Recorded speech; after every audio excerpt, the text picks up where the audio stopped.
most of the work that I do is centered around voter education, voter engagement, and making sure that students are aware of what's going on in politics, and if they have any concerns or don't know which candidate to vote for, they can come to me and I can help them guide with what their values are and what they care about. I show them and guide them to which candidate they would like to vote for. I think Hillary has way more experience. She's been Secretary of State. She has foreign policy experience. He's never had that kind of experience. He's been in the Senate.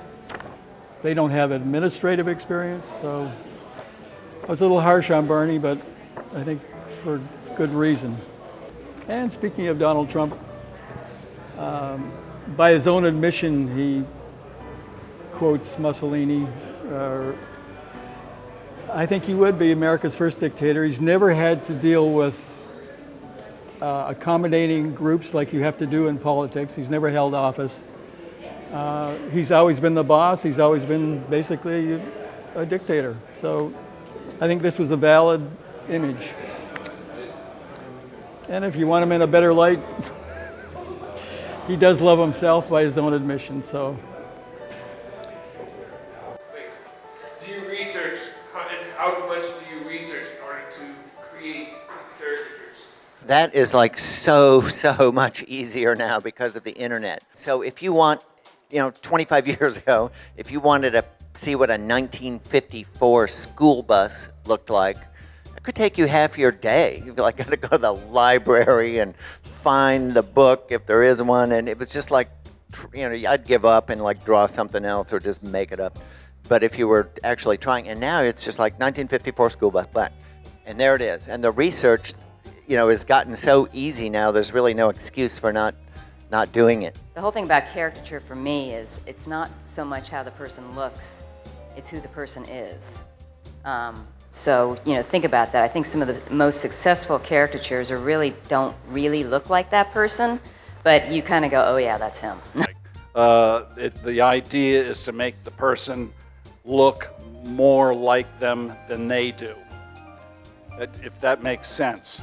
Because with the exaggerations, you're just you're intensifying a look that is already there. If you look at editorial cartoons over time on a given president, say, you'll see like with Jimmy Carter, he became a dwarf over time. And Reagan's hair got bigger over time. But this was as we began to absorb what the character was like.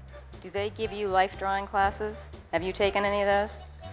Just the fundamentals. It's really important than just going on the computer, because you really need to get those fundamentals down, get your drawing in, know what you're doing, and then you will be a much better animator on the computer. No, to animate you do need it. Absolutely. And as far ahead as Disney is technologically, they still do that. They have, they still bring animals and humans and all that stuff. They still have life drawing classes because you can't get by without it. Social media and the internet effective getting your message out to the general population? I love it. I have 6,000 Twitter followers and counting.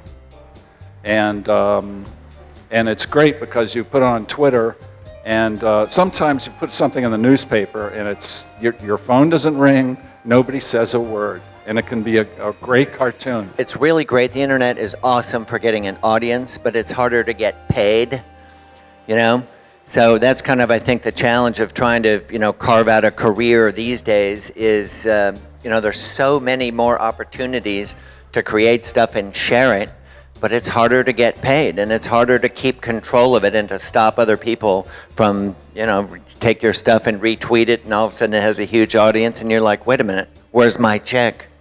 Most of the time, how you view the world also dictates how you draw, what you draw, and why you do it. So, for a question of all of you, how do every single one of you see the world? That's the essence of this job. You're a commentator. You're writing a column, and you can't do that. That's the first thing you have to do before you do a cartoon is you have to know what you're going to say. What is your point of view here? What's the idea? You can't do anything before you have a point of view. And to have a point of view, you have to become fairly well read on the issues. And I think, you know, I don't know where you guys are, but today, I don't think the general public is very well read on what's going on. They'll watch Fox television and get a particular biased point of view, but it's opinion. It's not necessarily factual. People don't read newspapers anymore to the same extent that they did. People are basically uninformed. So a lot of times they may have a point of view. A lot of those people that go to Trump conventions, I call them conventions, have a point of view, but it's an ill-informed point of view. There's a real dumbing down, I think, today. That's scary. So yeah, being well read and having a point of view is I think it's essential. As far as your worldview, I think you can always go to your personal well. There's nothing more authentic than your own experiences. And so what you've experienced in terms of, say, race relations or political intolerance or sexism or homophobia, whatever you've seen, whatever you have experienced in your own personal corner of the world is a place to go, because there's nothing more authentic than what you have to say from your experiences. So be informed, like Paul says, read the paper while they're gone, read the internet, be informed, but also tap into how you feel and what you have experienced. And that will make your art speak more profoundly than anything else could. Before you became an editorial cartoonist, when you were on your way to doing it, did you think at one point you may not have made it, and did you have a backup plan just in case you didn't? I was an art major in graphic arts, and I got out of that because I didn't like my, number one, everyone was better than me. Number two, I didn't like the teacher telling me what to draw and what to feel. And so I got out of that. I also wanted to be a cop.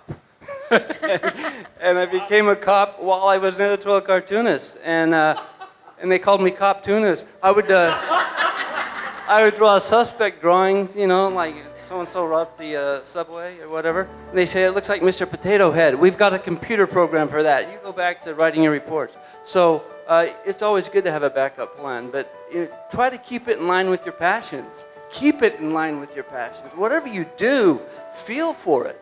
Go to work every day where it's not work. I did play professional hockey, but I knew I was a better cartoonist than a hockey player. I played professionally, but at that time, I knew I wasn't good enough to make the Detroit Red Wings, who owned me. I lucked out. I was very fortunate that I got a call from the Boston Globe. Otherwise, I'd be selling Molson's up in North Bay or someplace like that.